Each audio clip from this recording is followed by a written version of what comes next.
we spend 93% of our time indoors. The impact of those environments on us as people is unimaginable. So when you think about the design of a building, don't you think we should be thinking about it from how do we design the inside of that space before we think about what the building should look like? At ASID, we really believe that design is human-centric. The impact of design at one point was simply the beauty and the decor. That basically has been the work of the 20th century. You produce it, it's beautiful, you photograph it, it gets published, you move on. Well, it doesn't work anymore. Most people don't really care about the quality of the physical environment the way designers are taught to think it should be, but what matters mostly to people is the quality of their experience. Interior design matters because you want to come into your space and you want to feel welcome. So it's really, really important for us to think about how do you humanize the built environment. We must develop a sensitivity of what's meaningful for the other person and how to bring these experiences of meaning to other individuals. It's a really interesting time to be a designer right now because the industry is changing. Today, it's not just interior designers and architects coming together. It's urban designers, furniture designers, industrial designers, graphic designers, people who are focused on brand. As a designer, you're trained to understand complex systems. It's what you do. And you're required as a designer to bring disparate voices together to create a path forward and to balance all of those competing interests to create something better than the individual interests would have offered.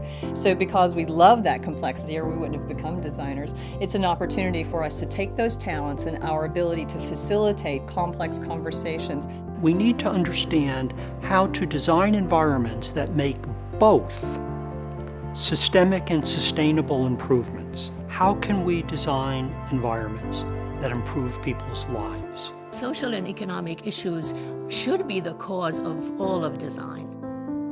Resiliency has taken on greater emphasis recently because there have been so many acute events in which designers have had to help with the response. We know that storms will become more severe.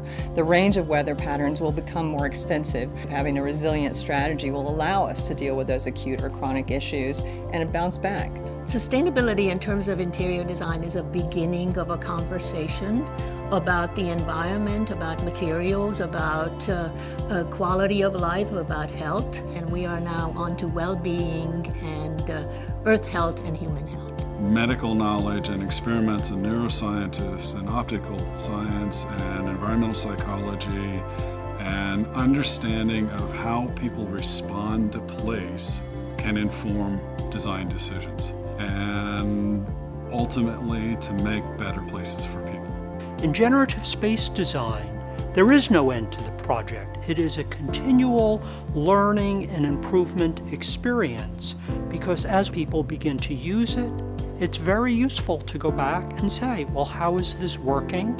And can we make a further adjustment to it based on your experience? Design can impact your health, your family's health, and more importantly, the place you live. It's a huge role that design can play, and we all have to put that conversation forward as what we want to focus on. How do we really change things so that it's meaningful for people? It signals that we care. Design transforms lives, and we see it in people healing faster and getting out of the hospital faster. We see it in increases in productivity in an office setting, which are really just sort of a placeholder for people's well-being. So design really, really matters to people's life, to our well-being. It's fundamental.